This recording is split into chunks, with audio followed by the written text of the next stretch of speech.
हो, आपल्याला काहीतरी करायला पाहिजे ना. बरोबर आहे तुझं. काहीतरी करावंच लागणार आहे. असं हातावर हात धरून नाही बसता येणार आपल्याला. मुक्ता, शांत हो आणि काहीतरी डिसिजन घे. हे बघ, जो तुझा डिसिजन असेल ना तो मला मान्य आहे. आपण तसंच करू. सारंगराव, तुम्ही मुक्ताची साथ सोडणार नाही हे मान्य आहे मला, पण आता तिच्या निर्णयाची वाट न पाहता तुम्हीच पटकन निर्णय घेऊन टाका. मुक्ताला तिचा शब्द पाळू दे, तुम्ही जा. कारण आता तुमच्या घरच्यांना गरज आहे तुमची. आणि हे जे अंबिका ताई करतायत ना, ती मला फक्त सुरुवात वाटते. तुम्हाला खात्रीनं सांगतो, अजून बरंच काही घडणार आहे बघा. त्यामुळे तुम्ही तिथं असायला पाहिजे. अण्णा बरोबर म्हणते, तुम्ही जा. अगं त्यांच्या एकट्याच्या तिथं जाणं काही होणार नाहीये. तूच आता म्हणलीस ना तिथं काही बाई घडतंय, पण मोठ्या मालकीन बाई काही सांगायला तयार नाहीये. मग तू त्यांच्यासोबत का जात नाहीयेस? मुक्ता, आज तुझ्या शब्दाची खरी परीक्षा आहे. अगं लग्न करताना प्रत्येक संकटात एक पाऊल तुमच्या पुढं असं म्हणतच सप्तपदीची फेरी मारली ना. मग आता रेणुकाताईंच्या घरच्यांना दिलेला शब्द मोठा की आपल्या नवऱ्याला दिलेला शब्द मोठा, हे तू ठरवायचं. आणि तुझ्या जागी मी असते ना तर आपल्या माणसांसाठी आधी धावून गेले असते आणि मग दुसऱ्यांना दिलेल्या शब्दाचा विचार केला असता.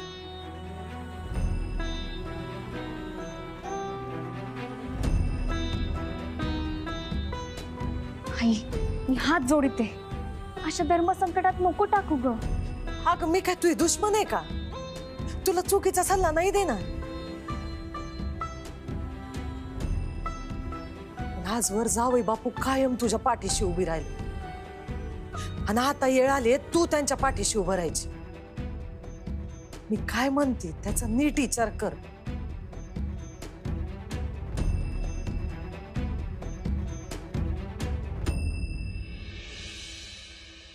इथं घरात सगळ्यांना लई मोठा धक्का बसलाय. अंबिका आत्या इथपर्यंत पोहोचतील असं कोणाला वाटलंच नव्हतं. आणि या धक्क्यामुळे आजी पण आजारी पडल्यात. काय वय, त्यांची शुद्ध हरपली, चक्कर बी येते बघ. नुसतं आपल्या झोपेत बरळतायत, घर तोडू नका घर तोडू नका म्हणून. मला पावलं नाही म्हणून तुम्हाला फोन केला. आता इथं काय चाललंय ते तुम्हाला सांगायला पाहिजेच ना रेणुकाताई. बरं केलंस तुम्हाला कळवलं. मला सांग, मुक्तावहिनीला हे सगळं माहितीये का? नाही नाही नाही नाही, मोठ्या आईने समध्यांना बजावून सांगितलं. मुक्ताताईंना काय बी सांगायचं नाही. आधीच त्यांच्या डोक्यावर एवढं मोठं टेन्शन आहे, अजून त्यांना टेन्शन द्यायचं नाही. रेणुकाताई, जे काही चाललंय ना ते बरोबर चाललं नाही बघा. मला हे बघताना लई वाईट वाटतंय बघा. मी घरची साधी मोलकरी नाही, माझ्या हातात काय आहे नुसतं पाण्याशिवाय. पण रेणुकाताई, तुम्ही काहीतरी करू शकता बघा. हा, तुम्ही काहीतरी करा ना रेणुकाताई. काहीतरी समजा उघड होऊन बसून.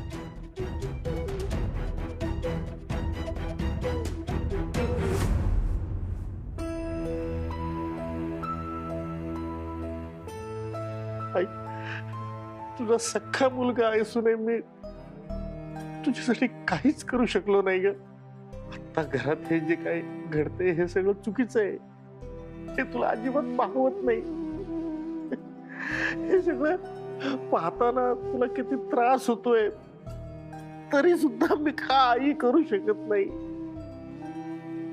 अंबिकाचं तर काय, मी तो आहे ना, मी सावत्र भाऊ आहे. मी तिला काय बोलणार? अगं आता मला भीती वाटायला लागली ग. मी तुला गमावून तर बसणार नाही ना. देवी आई, माझ्या आईला बरं कर. मला माझी आई पाहिजे. मुक्ता, मुक्ता आली का? माझ्या मुक्ताला बोलवा कुणीतरी. मुक्ता, ये ग लवकर.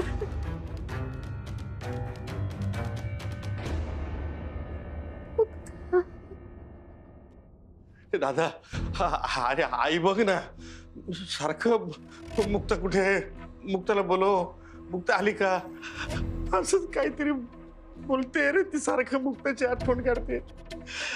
दादा मुक्ताला बोलवायचं इकडं, कसं काय तुला काय? नाही नको. नको का म्हणताय? नाही, मला मान्य आहे तुम्ही विचार करता की मुक्ताने जो शब्द दिला तिच्या आपल्या रेणुकाच्या सासरच्या लोकांना, पण आताही तो म्हणून आहे तिने, हे म्हणणं कितपत योग्य आहे? हे बघ, आपण बोलवलं तर ती ताबडतोब येईल. कशाला तिचा गुंत अजून वाढवून ठेवायचा? आपल्याला माहिती आहे ना ती सध्या कुठल्या परिस्थितीतून जाते ते. दादा अरे पण आईच्या परिस्थितीचा थोडा विचार कर ना. आपण मुक्ताला काही कळवलं नाही आणि आईचं काही बरं वाईट झालं तर? भाऊजी, काय बोलता तुम्ही? अरे असं काही झालं तर आपण स्वतःला तरी माफ करू शकतो का? मुक्ता तरी स्वतःला माफ करेल का? दादा तू सुद्धा आता रेणुकाच्या संसाराचा विचार करायला लागलायस, ज्यामुळं मुक्ता तुला इथे यायला नकोय असं वाटतंय का? नाही नाही सॉरी दादा, माफ कर मला, मी टेन्शन मध्ये बोलून गेलो. दादा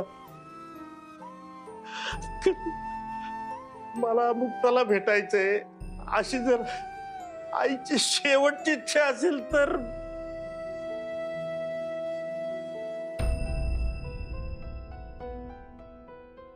भाऊ, ती काय फक्त तुझ्या एकटीची आई आहे करे? माझी कोणी नाही. जरी सावत्र असली तरी सुद्धा मी सुद्धा तिला तेवढा जीव लावलाय जेवढा तू लावलायस. तिला काही होता कामा नये, मला ह्याच वाटतं ना. सॉरी दादा, चुकलो मी. ये बाबा, माफ कर मला, पण माझ्याबद्दल कुठलाही गैरसमज करून घेऊ नकोस. आणि मी सावत्र आहे ही आधी भावना मनातनं काढून टाक. तुझ्यासारखाच मी विचार करतोय, मुक्ताला या घरामध्ये परत कसं आणायचं समजत नाही रे.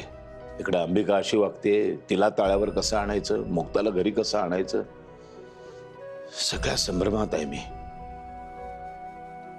पण काही ना काहीतरी करणार मी, काळजी करू नकोस. फक्त माझ्यावर विश्वास ठेव आणि थोडा काळ शांत राहा. हं? शांत राहा.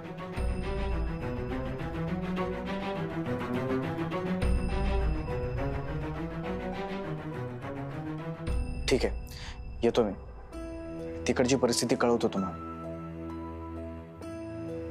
सारंगराव, तुम्ही तुमच्या परीनं एकदा अंबिकाताईंना समजावून बघा. तुमच्यावर भारी जीव आहे त्यांचा, भाच्याच तरी नक्की ऐकतील त्या. प्रयत्न करतो मी. आणि समजावून पण नाही ऐकलं तर मग काहीतरी पर्याय शोधा. आणि तुमच्या वडिलांना जास्त चिडचिड करून देऊ नका.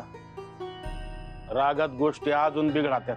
मी सांभाळून घेईन आणि सगळं ठीक करून लवकर परत येईन. मुक्ता, तू त्रास करून घेऊ नको सगळं. हे बघ, तू माझी हिम्मत बनून कायम माझ्या सोबत असशील. स्वतःला दोष देऊ नकोस. येतो मी. अहो, देवी आईला नमस्कार करून जा.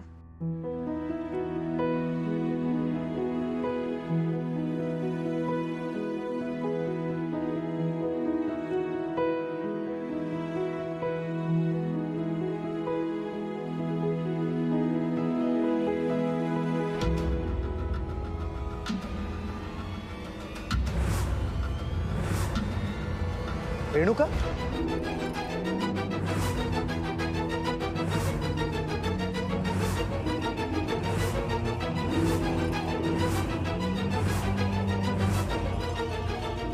रेणुकाताई, वहिनी, मी तुला नगरकर घरात परत घेऊन जायला आले. रेणुकाताई, ही अशी चूक नका करू. अगं, ही चूक मी खूप आधीच करायला हवी होती. आता वेशच्या घरच्यांना काय वाटेल, ते काय विचार करतील ना, याने मला नाही फरक पडत. मला जर ते घर सोडावं जरी लागलं ना तरी चालेल, पण मी आज तुला इथून घेऊन जाणार म्हणजे जाणार. रेणुकाताई, मी नाही होऊ देणार. तुम्ही किती हट्ट केला ना तरी मी तुमच्या सोबत त्या घरी नाही येणार. तुम्ही परत जा. अगं, आजी खूप आजारी आहे. खूप वाईट परिस्थिती झाली आहे तिची. तिला काही बरं वाईट होऊ शकतं.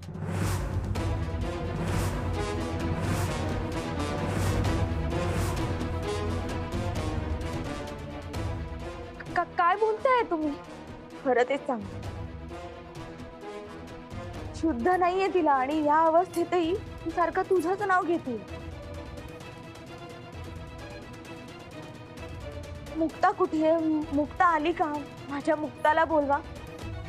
झोपेत एवढंच बडबडते ती.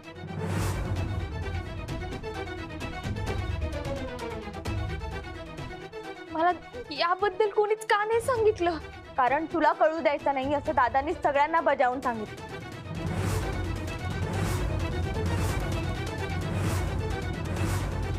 पण असं का केलं दादांनी? अगं, तुझ्या भल्यासाठी केलं त्यांनी. तुला आधीच एवढा त्रास होतोय, त्यात आणखीन त्रास नको ना, म्हणून त्यांनी हे लपवलं. पण माझ्यासाठी हा निरोप पोहोचवणं सोपं आहे. हे बघ, तू माझं आणि वेदचं लग्न वाचवलंस म्हणून ही वेळ आली आहे ना तुझ्यावर. मग आता माझ्या घरचे काय विचार करतील, त्यांना काय वाटेल, मला नाही फरक पडत. वेद आहे ना माझ्यासोबत, हेच खूप आहे माझ्यासाठी. म्हणून वेद आणि मी, आम्ही दोघेही आलोय तुला इथून घेऊन जायला. चल वहिनी, आपण आजीला काहीच होऊ द्यायचं नाही.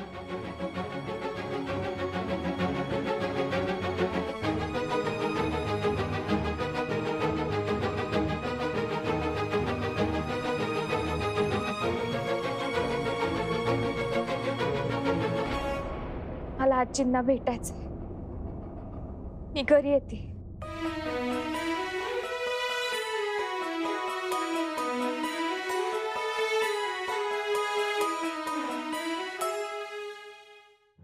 आजी, काय होतंय? आजी, पाय सोड जरा त्याचे. आणि तू बीपीचं मशीन घेऊन जा पहिले. सासूबाई, काय होतं? आजी, काय होतं? हो वहिनी, अहो बघा ना, आई कसं अहो, करते. काही होणार नाही ना, काही होणार नाही. घालून जरा. चेक कर जरा. पाय सोड जरा तिचे. अशा पाय सोड जरा तिचे. आजी, काय होतंय? हळू हळू हळू हळू. बघ जरा. पाणी चालू आहे ना? बघ. काय ग, चालू आहे ना? हो.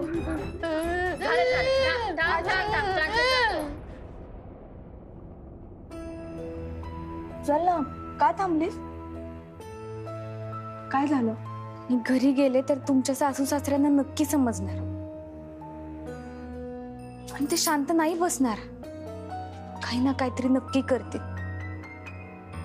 अगं, तुझ्यापेक्षा जास्त मी ओळखते त्यांना. तू नको त्यांचा विचार करू. आणि तू स्वतः नाही चाललीयस, मी आली आहे तुला घेऊन जायला. तू ज्यांना शब्द दिलास ना, त्यांची सून आणि त्यांचा मुलगा, आम्ही दोघेही तुला घेऊन जायला आलो.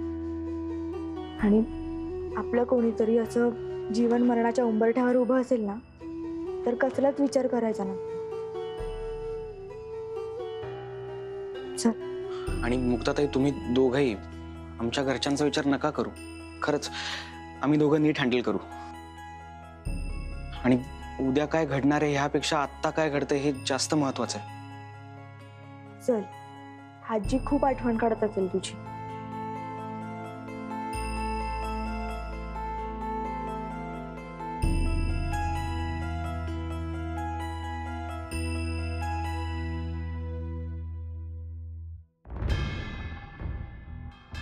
काय म्हणाले डॉक्टर? काही नाही, मानसिक त्रास झालाय त्यांना, त्यामुळे बीपी जरा लो झालाय. गोळ्या दिल्यात बदलून. बरं वाटेल ना, पण म्हणजे काय म्हणाले? 2-3 दिवसाच्या गोळ्या दिल्यात. गोळ्या औषधांनी बरं नाही वाटलं तर हॉस्पिटलला ऍडमिट करावं लागेल म्हणाले डॉक्टर.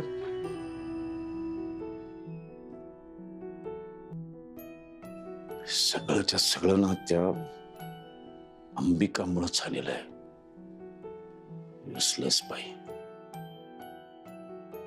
इतकी कशी स्वार्थी असू शकतात माणसं. प्रॉपर्टीसाठी इतके तमाशे. तिच्या डोक्यामध्ये हा विचार सुद्धा आला नाही का या सगळ्या आपल्या वागण्याचा आईवर काय परिणाम होईल. नाही रे नाही, नीच बाई आहे ती. दादा तू नको स्वतःला त्रास करून घेऊस. मी एकदा अंबिकाशी बोलून तिला समजवायचा प्रयत्न करतो. भाऊ काहीही उपयोग होणार नाही. पालथ्या घड्यावर पाणी येते. कारण आपण सगळेजण तिचे वैरी आहोत असं तिने तिच्या मेंदूवरती कोरून ठेवलेलं आहे. ते किती काही सांगायला गेलं ना त्याचा काही उपयोगच होणार नाही. ती वाईटातच शिरणार. मुक्ता मुक्ता मुक्ता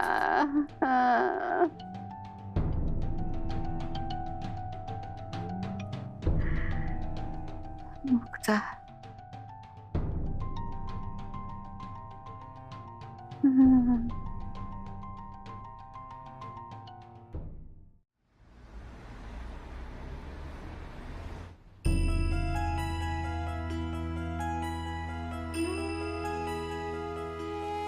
नवरात्र संपल्यावर मी तुझ्या संगती येणार आहे, कळलं का?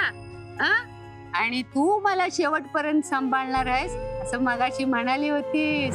बरोबर आहे की नाही? हे बघ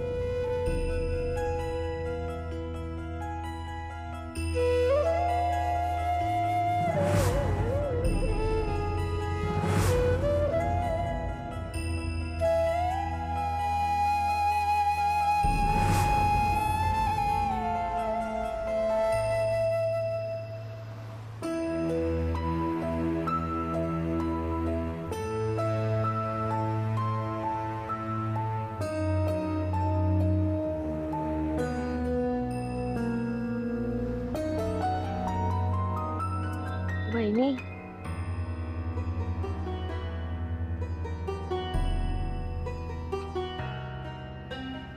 मुक्ता बघ मला माहिती आहे तुझ्यासाठी खूप डिफिकल्ट आहे पण हे बघ आजींची लई काळजी वाटते. मला त्याला गमवायचं नाहीये. त्या माझ्यासाठी काय आहेत ना हे मी कुणालाच नाही सांगू शकत. कालच त्या माझ्यासाठी माझ्या कुटुंबासाठी माझ्या घरी आल्या होत्या. मग तिची लई काळजी करत होत्या. पण आज त्यांची ही अवस्था झाल्याचं समजलं आणि त्याचं आयुष्य लय अस्थिर असतं. मला खात्री आहे आपल्या माणसांच्या वागणुकीमुळेच आजीवर येळ आली. त्यांची ही अवस्था झाली. लय वाईट परिणाम झाला त्यांच्यावर. अगं वहिनी तू घरी गेलीस ना की खूप काही बदलेल बघ. आणि आजी तर तुला बघून ठणठणीत बरी होईल. हा पण विचार कर की तू जर घरी असतीस तर आजीवर ही वेळ आलीच नसती. हे डोकंच आहे. लय मोठ्या धर्म संकटात अडकली. खरंच मायावर जी वेळ आली ना ती कुणावर येऊ न. वहिनी हे धर्म संकट आपण स्त्रियांना काही नवीन आहे का? आपली माणसं जपण्यासाठी आपल्याला कायमच ही लढाई लढावी लागते. आपल्या बायकांच्या भावना ह्या अशाच ढवळून निघत असतात. अगं नाती गोती सांभाळताना ही कुचंबना कायमच वाट्याला येत असते का आपल्या?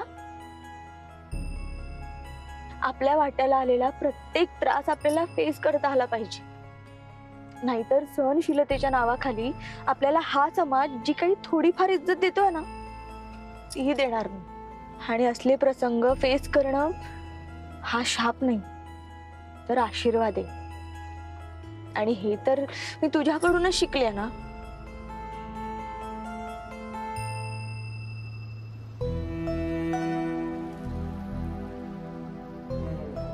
फेथ तुझ्या घरच्यांना खरंच काही प्रॉब्लेम नसेल ना?